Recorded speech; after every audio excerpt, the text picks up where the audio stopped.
There is a moment in every person's life when they realize that the story they've been telling themselves is just that, a story. For me, that moment came on a rainy Tuesday in Seattle, standing in the doorway of my own bedroom, baseball bat in hand, watching as the life I thought I knew shattered into a million irretrievable pieces. If this story resonates with you, share it to help us grow the Whispered Truths channel. Sometimes the most painful stories are the ones that need to be told the most. I used to believe I had it all figured out. Dr. Ethan Morgan, trauma surgeon at Seattle Memorial, saving lives that others would lose. I still remember the rush of my first solo surgery. A young woman, car accident victim, bleeding out on my table. When I stopped the hemorrhage and saw her stats stabilize, I felt like God. That feeling became my addiction. Every life saved was another hit of that drug, and I chased it relentlessly, through 30-hour shifts and missed anniversaries. I told myself it was noble. I told myself my family understood. I was wrong. Kate and I met in college. She was pre-law, I was pre-med, both of us determined and ambitious. We got married right after I finished medical school, just before my residency began. She used to bring me coffee during my overnight shifts, leave little notes in my scrubs pocket. "My hero," she'd call me. Daniel came along a few years later. This perfect little boy, with Kate's green eyes and my stubborn chin. I remember holding him for the first time, this tiny life in my hands, so different from the broken bodies I fixed in the ER. I promised I'd always be there for him. Another promise I couldn't keep. As my reputation grew, so did my responsibilities at the hospital. I became the go-to surgeon for the most critical cases. Colleagues respected me. Administration valued me. Patients thanked me with tears in their eyes. At home, though, something was changing. Kate's smile seemed forced. Daniel stopped running to the door when I came home. I noticed, somewhere in the back of my mind, but there was always another emergency, another life hanging in the balance. One day, the head of a prestigious private practice offered me a position. Better hours, better pay, more time with my family. I turned it down without a second thought. The ER was where I belonged. Kate tried to hide her disappointment, but I saw it flicker across her face before she plastered on another smile, and said she understood. I should have known then that understanding has its limits. The first real warning came after a particularly grueling shift. 30 hours straight, 3 critical surgeries back to back, and a young patient we couldn't save despite everything. I came home bone tired, the kind of exhaustion that makes your vision blur around the edges. Kate was getting ready to leave for work, dressed more carefully than usual. New blouse, hair styled differently, a hint of perfume I didn't recognize. When I asked about it, she shrugged. Just a meeting with James about a new case. James, her boss at the law firm. She'd been mentioning him more and more. How supportive he was, how he understood the importance of work-life balance, how he always made time for his family, despite managing the entire firm. Each comment felt like a small stone placed on my chest, but I was too tired to notice the weight building. I promised to make more time for them. I meant it too.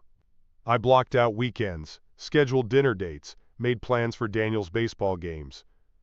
But emergencies don't respect calendar invitations. A multi-car pileup on the I-5 would send me rushing back to the hospital. A collapsed building would keep me there for days.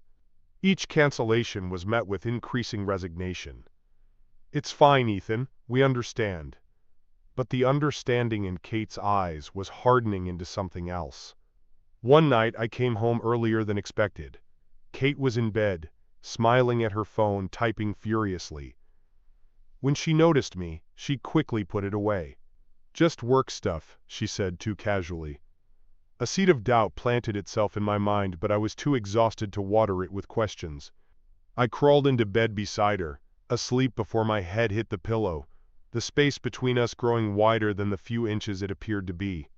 It was Mike from radiology who said something first. Casual comment in the break room about seeing Kate at Luciano's with some guy in an expensive suit. How they seemed pretty friendly. How he'd thought about saying hello, but they seemed deep in conversation. I brushed it off. Kate had lunch meetings all the time. But Mike's words echoed in my head during surgeries, during rounds, during the rare quiet moments between emergencies. I started paying more attention to Kate's schedule, noticing the late nights happening more frequently, the vague explanations, the increasing care with her appearance. One evening she told me she was working late on a big case. I called her office on a hunch, something I'd never done before. The receptionist told me Kate had left hours ago. When she came home, cheeks flushed, she talked about the drinks they'd all had after reviewing the case files. The perfume she wore wasn't hers. And there was something in her eyes, guilt, maybe, or defiance. My medical training taught me to trust my instincts, to look for patterns, to recognize when something in a patient's story doesn't add up. Everything about this felt wrong. I did something I'm not proud of. I checked our phone records. Dozens of calls to the same number. James Westbrook's personal cell. Late-night texts. Weekend communications when she was supposedly with her sister. The evidence mounted, but I still tried to convince myself there was an explanation. Maybe they really were working on an important case. Maybe I was being paranoid, seeing betrayal where there was only dedication to her career, the same dedication I'd always expected her to understand in me. The day it all fell apart was like any other. Another marathon shift, another series of critical surgeries, another battle with death that left me drained but victorious. I came home earlier than expected. All I wanted was a shower and sleep. There was a car in our driveway I didn't recognize. Sleek, expensive, foreign. My heart started pounding before my brain could fully process what it might mean. I entered quietly, hearing sounds from upstairs. Each step up the stairs felt like climbing a mountain. Our bedroom door was slightly ajar. I've seen all kinds of trauma in my career. Gunshot wounds, severed limbs, exposed organs, but nothing had prepared me for what I saw in that room. Kate and James, on the bed, on the Egyptian cotton sheets I'd bought for our anniversary. Her head thrown back, his hands on her body, my wife's body. For a moment, I thought I was hallucinating from exhaustion. But it was real, too real. Something snapped inside me. The rational, compassionate doctor who made life and death decisions every day vanished. In his place was something primal, something I didn't recognize. I grabbed Daniel's baseball bat from the hall closet and stormed into the room. Have you ever felt that moment when something inside you breaks? When everything you thought was real turns out to be a lie? It's like watching yourself from outside your body. I remember the shock on their faces. James scrambling backward, Kate pulling sheets around herself, her mouth forming words I couldn't hear over the roaring in my ears. The bat felt right in my hands. And then I was swinging. I'm a surgeon. I know exactly where to cut to avoid major arteries, how much pressure organs can withstand, the precise threshold of trauma a human body can endure. I knew exactly what I was doing with each swing of that bat. James tried to shield himself, but I was beyond reason. Each impact released years of pent-up stress, sleep deprivation, and now, this consuming betrayal. I wasn't trying to kill him. Some small part of my medical mind remained in control, but I wanted him to hurt. God, I wanted him to hurt like I was hurting. Kate's screams finally penetrated the fog. She pulled at me, begging me to stop, then ran from the room. I heard a door slam, Daniel's room, and then her voice, shaky and terrified, calling 911. James lay on the floor, bloodied but conscious, cursing through broken teeth.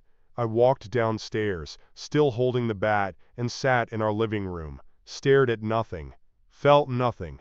When the police sirens approached, I didn't move.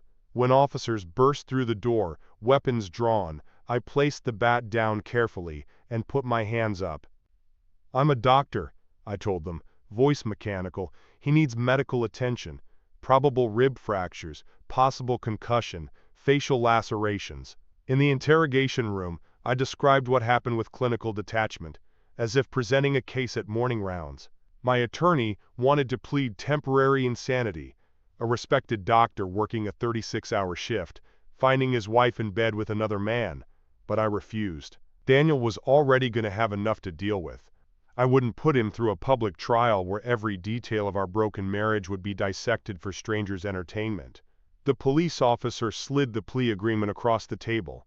7 years for aggravated assault. I signed it without hesitation, even as my attorney protested. I was making a decision that would cost me everything I had left, but in that moment, it felt like the only way to contain the damage, to keep the poison from spreading further into my son's life. As they led me away, Kate tried to visit. I refused to see her.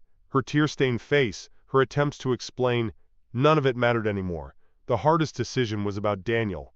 He was only 10, old enough to understand that his father had hurt someone, young enough to be forever damaged by visits to a prison. I decided to cut contact completely.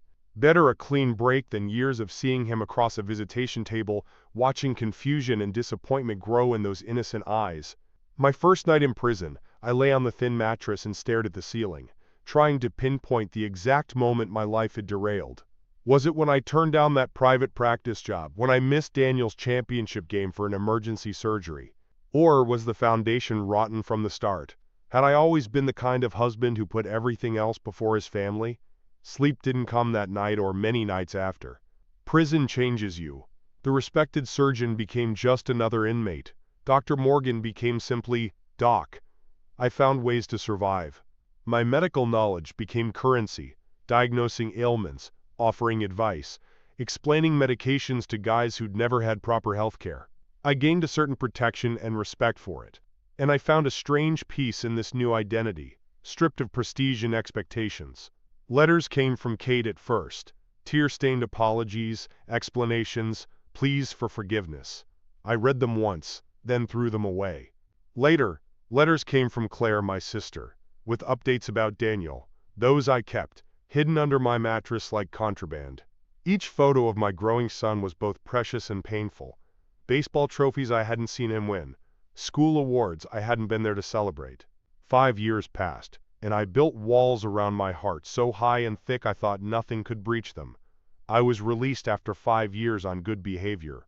Alex, a former colleague from the hospital, offered me a job at his private practice and a place to stay until I got on my feet. The outside world felt overwhelming after years in confinement. Too bright, too loud, too free. I built a new life with methodical precision. Small apartment, minimal possessions, basic furniture. I learned that Kate had never remarried. James had recovered from his injuries and moved to Chicago. She'd downsized to a smaller house with Daniel, who was now 15. Through Claire, I discovered Kate had kept my medical license current, paying the fees every year. I didn't know what to make of that. Just as I was settling into my new routine, carefully constructed to avoid any reminder of my old life, the call came. A teenage boy's voice, deeper than I remembered, but with inflections that made my heart stop. Daniel had found me. He'd been searching, using a prepaid phone to hide his activities from Kate. He wanted to see me. What would you do if someone from your past reached out after years of silence? Would you open that door, knowing it might bring both healing and pain? I almost refused. Almost told him it was better this way, but I couldn't form the words. Instead, I agreed to meet him once, just once. Before seeing him, I called Kate, our first conversation in 5 years. Her voice sounded different, stronger, sadder. She told me she'd never stopped loving me, that James had meant nothing, that she'd spent years punishing herself for destroying our family. I didn't know how to process these confessions after years of nurturing my anger and sense of betrayal. Seeing Daniel again nearly broke me. He'd grown so tall, his face losing its childhood softness, his eyes older than his years. He'd brought a friend for support, a gangly boy who hung back awkwardly as Daniel and I faced each other outside a coffee shop. Our conversation was halting, full of long pauses and careful words. He asked about prison, about my job now, avoided the topics that really mattered. As our time together drew to a close, he finally asked the question I'd been dreading. Why didn't you let us visit you? I had prepared answers, rational explanations about protecting him from seeing me in that place. But looking at him, this child who had carried the weight of his parents' broken marriage for 5 years, I couldn't lie anymore. I was ashamed, I said simply. Not just of being there, but of what I did to put myself there. Of failing you. Of failing as your father. He nodded, eyes suspiciously bright. Mom says you didn't fail. She says it was her fault. It's not that simple, I told him. We both made mistakes. He asked if he could see me again. I should have said no. Should have made the clean break I'd intended. Instead, I heard myself saying yes. One meeting became two, became regular weekend visits. I found a better apartment closer to them, took him to movies, to baseball games, listened to stories about school and friends, and the life that had continued without me. Kate and I began talking too. Carefully at first, then with increasing honesty. We met at neutral locations, coffee shops, parks, and slowly excavated the ruins of our marriage. She took full responsibility for her betrayal, but helped me see how my emotional absence had created distance long before her physical infidelity. How my dedication to saving strangers had cost me the people who should have mattered most. I began to understand that forgiveness wasn't about forgetting or excusing, but about refusing to let the past dictate the future. During one weekend visit, Daniel mentioned offhandedly that Kate cried at night sometimes. She thinks I don't know, he said, eyes on his video game. But I hear her. I realized then that Kate had been carrying her own prison these past 5 years, one built of guilt and regret, no less confining than the one I'd inhabited. After dropping Daniel home one evening, Kate asked me in for coffee. We sat in a kitchen I didn't recognize, in a house that had never been mine, and she asked the question she'd been circling for months. Can you ever forgive me, Ethan? I looked at her, really looked at her, and saw the weight she'd been carrying, the punishment she'd inflicted on herself far longer than any court sentence. And I realized that my refusal to forgive hadn't been protecting me, it had been anchoring me to the worst moment of my life. I already have, I said, and felt something inside me release, the last of the prison walls crumbling away. We're not back together, Kate and I. Some betrayals change you too fundamentally for that. But we're finding a new way to be a family. I'm there for Daniel's games now. I help with homework. I'm learning to be the father I should have been all along. And I'm learning too that there are many forms of saving lives, that sometimes the most important life to save is your own. They say that trauma shapes us, that we're defined by our worst moments. As a trauma surgeon, I used to believe that. Now I know better. We're defined not by what breaks us, but by how we choose to heal. Sometimes healing means letting go. Sometimes it means holding on differently. Most of all, it means accepting that perfection is impossible, forgiveness is essential, and that the story we tell ourselves about our lives is just that, a story. We can choose to tell a different one. I still work as a doctor, but at Alec's private practice now. 9 to 5, no emergency surgeries, no 30-hour shifts. Some days I miss the adrenaline rush of the trauma bay, the godlike feeling of snatching lives from death's grasp. But then I look at my son's face across the dinner table, and I know I'm exactly where I need to be. If this story has touched you in some way, I hope you'll share it. Not because it's extraordinary, but because it's so painfully ordinary. Broken trust, shattered lives, the long, hard road to forgiveness. These are the trials that shape us all. In sharing our darkest moments, perhaps we find our way back to the light.